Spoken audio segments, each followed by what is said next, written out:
Welcome back to the Podcast Playground. Our newest podcast is The Best Podcast. Join Jay Carter and Mivita Best on The Best Podcast, where the dynamic duo brings you their insider secrets to everything wonderful. Known for their discerning taste, The Best Family has critiqued the finest in entertainment, technology, and lifestyle. Now Jay and me dive deep into the top 5 everything, from the latest cell phones to affordable wines that won't break the bank. Every episode promises engaging discussions filled with humor and insight, ensuring you discover what truly deserves a spot at the top. Whether you're looking for the best gadgets or simply want to elevate your everyday choices, this podcast is your go-to guide. So tell a friend, you've found the best podcast, where every recommendation is a gem waiting to be uncovered. Tune in weekly for your dose of excellence.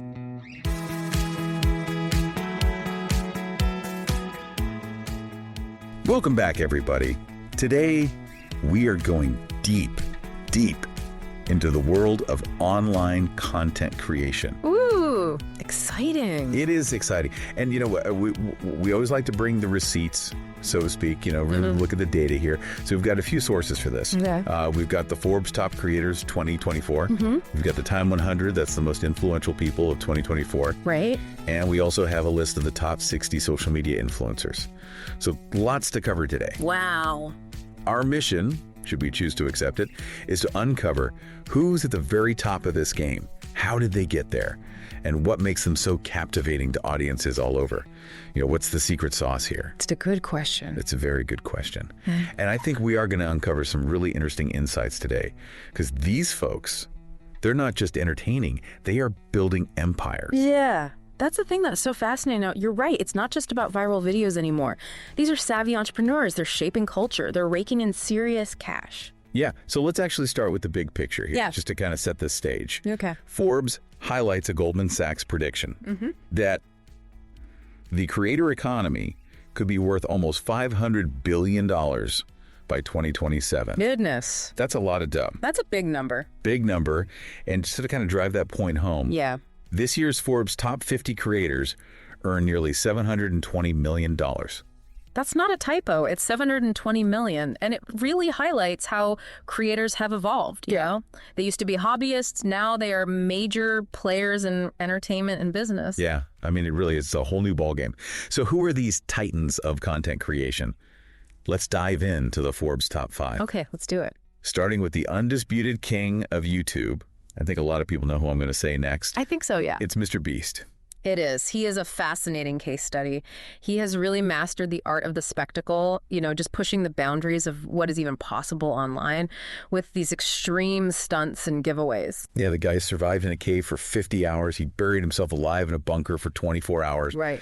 And all for our entertainment. Yeah. But it's not just the shock value. No. The guy has turned that viral fame into a business empire. He has. Feastables, a merch line, you know, his own burger chain. And we can't forget that he recently went into television. That's right. With Beast Games. Yeah. Which, by the way, landed him in a lawsuit. Oh, right? Yeah. Over contestant safety. Oh, wow. Yeah, I forgot about that. But he's definitely not afraid to take risks. No, he's not. Okay, next up we have Darman. And, you know, his approach couldn't be more different from Mr. Beast. Totally. He's tackling real-life issues, you know, these dramatic, almost soap opera-like videos that feel like a modern-day after-school special. What's remarkable about Darman is his production prowess. Okay. I mean, he has built this massive 100,000 square foot studio in LA, and he just pumps out these mini morality plays every week. I love that you call them mini morality plays, because that's exactly what they are. That's what they feel like. Yeah, it's like a well-oiled machine, just designed to churn out emotional engagement. And it works. It does work. It really does. He has tapped into this desire, I think, that we all have for relatable content that addresses these everyday problems, you know, offers life lessons. And he's doing it at a scale that rivals traditional media companies. I know. It's really impressive. Yeah. Okay, now for a complete change of pace, let's talk about Matt Rife. Oh, yeah. The comedian who has gone from, like, viral TikTok fame to selling out stand-up shows, landing Netflix specials. Yeah. The guy is everywhere. It's like a blueprint. Like if you want to go from online success to offline stardom, he is the roadmap. Yeah. He honed his comedic timing on TikTok, right? Yeah. He connected with audiences through his quick wit, his relatable observations, and now he's one of the hottest names in comedy, both online and offline. Totally. It's interesting how he's really used the internet as a springboard, right? Yeah. He's blurred the lines between traditional media and the creator economy. He has. His journey proves you don't have to choose one or the other. You can use both. Both. To amplify your reach, build this multifaceted career. Exactly. Okay. And of course, no list of top creators would be complete without Charli D'Amelio. Of course. Yeah. I mean, she's still a TikTok queen. Yeah. But she's evolved from these dance trends to a full-fledged brand. She has. It's a masterclass in expansion, really. She launched a shoe line, landed mainstream media appearances, and get this, she's going to be Anne Juliet on Broadway. Wow. I know. That is incredible. She is really leveraging that online fame to open doors in totally new industries. Talk about a glow up. Right. I mean, she went from dancing in her bedroom to walking red carpets, gracing the stage. It's incredible. It's a testament to her entrepreneurial spirit. It is. You know, her ability to adapt to new opportunities. Yeah. Okay. Rounding out the Forbes top 5 are the Stokes twins. Oh, the Stokes twins. Masters of the YouTube prank and challenge genre. Yes. I mean, their channel is one of the fastest growing on the platform, It is. racking up billions of views with their antics. What I find interesting about them is their consistency. Right. They upload multiple times a week, They do, yeah. keeping their audience engaged with this constant stream of content. Yeah. It's like they cracked the code to the YouTube algorithm. They did. They built this really loyal following. I mean, people just can't get enough of those pranks and challenges. They know what works. They understand what resonates with the audience and deliver it with high production value. And it works. They really have. So we've got these 5 creators Yeah. at the top of the Forbes list. Mr. Beast, Darman, Matt Rife, Charli D'Amelio, and the Stokes twins. All wildly successful in their own unique ways. But I mean, it makes you wonder, are they also considered the most influential? That's a great question, and that's where things get really interesting. Because if we look at Time Magazine's list Okay. of the 100 most influential people, it might give us a different perspective because they consider cultural impact, leadership, innovation, not just earnings. It's a whole different ballgame. So do any of our Forbes top 5 make the cut for Time's list? There is actually some overlap, which I find really fascinating. So from the music world, Dua Lipa, 21 Savage, Kylie Minogue, and Burna Boy, they all appear on both. And then even Michael J. Fox, Mark Cuban, and the legendary filmmaker Hayao Miyazaki made both. Wow, that's pretty telling. It seems like they've managed to achieve both financial success and like widespread recognition for their contributions. Right. But, you know, I'm curious about some of the other creators on these lists, especially those who might not be household names but are still making waves. Yeah, let's bring in that article on the top 60 social media influencers. There are some really interesting hidden gems in there. Okay. One that stands out to me is Mark Rober. He's a former NASA engineer, and he's turned his passion for science into this wildly popular YouTube channel. Oh, yeah, I've seen his videos. He's the guy who built that glitter bomb trap to catch package thieves. Yes. Hilarious, but also brilliant. Right. What I love about his content is that it's both educational and entertaining. Exactly. He's found that perfect sweet spot where learning meets entertainment. And it's such a great example of how you can build a loyal following by sharing your expertise, but in a way that's really engaging and accessible to people. Yeah, and another name that caught my eye is Alex Cooper, host of the Call Her Daddy podcast. Oh, yes. I mean, she has turned that podcast into a full-blown media empire. She even hosted segments at the Olympics this year. She is a master of leveraging her platform. She's expanded from just podcasting to creating an entire network of shows, partnered with other creators, and landed these major brand deals. And I think it speaks to her entrepreneurial spirit and her ability to really connect with a very specific audience. And speaking of specific audiences, let's talk about Mrs. Rachel, Oh, Miss Rachel. the children's educator who's become a phenomenon among parents. Yeah. I mean, it's amazing how she's managed to tap into this niche market It really is. and build such a loyal following. Miss Rachel's success really underscores the power of authenticity and understanding your target audience. Yeah. She's not trying to be everything to everyone. Right. She's focused on providing value to a particular group, and it's clearly working. And it just reminds us that you don't need millions and millions of followers to have a significant impact. Yeah.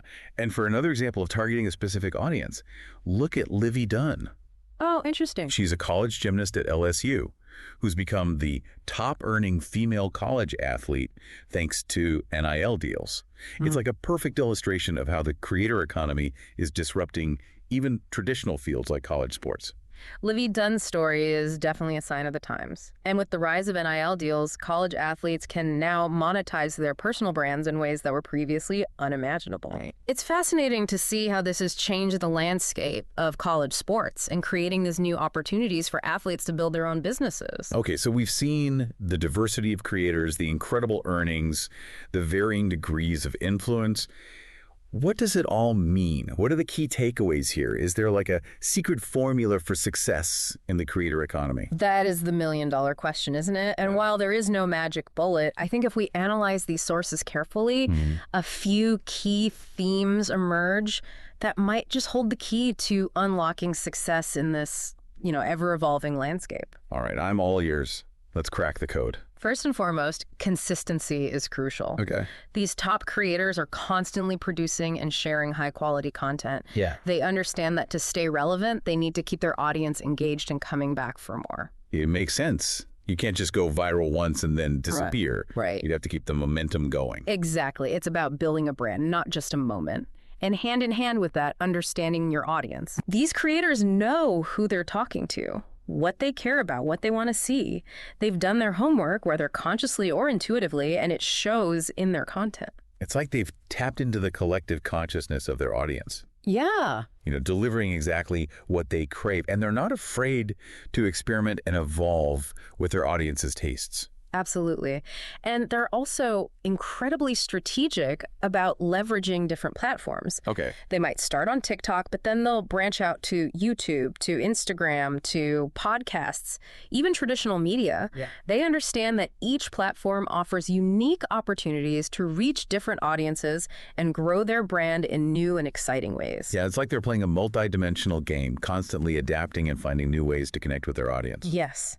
And they're not just relying on one platform to be their sole source of income or engagement. Right. And perhaps the most important factor is that they're not just entertainers anymore, they're entrepreneurs. They're building businesses, they're launching products, they're creating entire ecosystems around their content.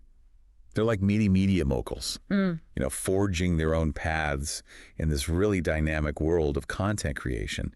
And they're not waiting for permission. They're taking control of their destinies. And that's what makes the space so exciting. It's constantly evolving, and there's no one-size-fits-all formula for success. But by studying the strategies of these top creators, we can glean valuable insights and apply them to our own creative pursuits. So while there's no guaranteed path to success, we can learn from the best and adapt their strategies to fit our own unique voices and visions. It's about finding that sweet spot where passion, strategy, and, a little bit of luck all collide. It really is. It's inspiring to see how these creators have turned their passions into thriving businesses. Yeah. It feels like the possibilities are endless. They really are. And it's not just about the money, it's about the impact that they're having. They're shaping culture, sparking these important conversations, connecting with audiences on a global scale. So, as we wrap up our deep dive into the world of top content creators, what's like the one big takeaway you want our listeners to walk away with today? I think the key takeaway is that the creator economy is a dynamic and ever-evolving landscape. Okay. It's not just about going viral or chasing trends. It's about building a sustainable brand, nurturing a loyal audience, and constantly adapting to the changing tides of the digital world. It's like surfing a massive wave, right? Yeah. You have to be skilled, agile, and ready to adjust to the ever-changing currents.